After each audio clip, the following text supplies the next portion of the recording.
नीट परीक्षा पेपरफुटी व कथित गैरव्यवहाराची नैतिक जबाबदारी स्वीकारून केंद्रीय शिक्षण मंत्री धर्मेंद्र प्रधान यांनी तात्काळ राजीनामा द्यावा या मागणीसाठी कागल तालुका इंडिया आघाडीच्या वतीने मुरगुड येथे निषेध रॅली काढण्यात आली।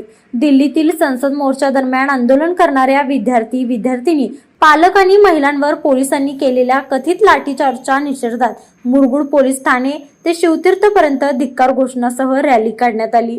यानंतर सहाय्यक पोलीस निरीक्षक क्रांती पाटील यांना निवेदन देण्यात आले। निवेदनात या घटनेची न्यायालयीन चौकशी करून जबाबदार अधिकाऱ्यावर फौजदारी कारवाई करण्याची मागणी करण्यात आली।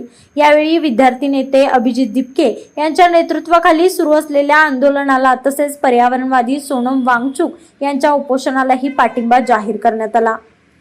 इंडिया आघाडीच्या पदाधिकाऱ्यांनी इशारा देताना सांगितले की पुढील 2 ते 3 दिवसात केंद्रीय शिक्षण मंत्री धर्मेंद्र प्रधान यांनी राजीनामा न दिल्यास 24 जुलै रोजी सकाळी 11 वाजता कागल तहसील कार्यालयासमोर 3 दिवसाचे साखळी उपोषण सुरू करण्यात येईल।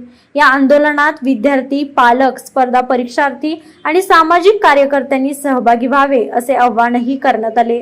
यावेळी काँग्रेस पक्षाचे युवक तालुकाध्यक्ष अमर चौगले, सोशल मीडिया कार्याध्यक्ष सुशांत पाटील, शहराध्यक्ष दीपक शेणवी, पर्यावरण तालुकाध्यक्ष राजेंद्र शिंदे, महादेव कामते, सचिन हंचनाळे, शिवाजी जाधव, प्रकाश पाटील, रोहन तारके, विक्रम पाटील, गौतम कांबळे, प्रवीण कुरणे, अभिजित मिटके, सचिन कुंभार, सूरज सातवेकर उपस्थित होते। लाईव्ह मराठीसाठी मुरगुडहून सर्जेराव भाट।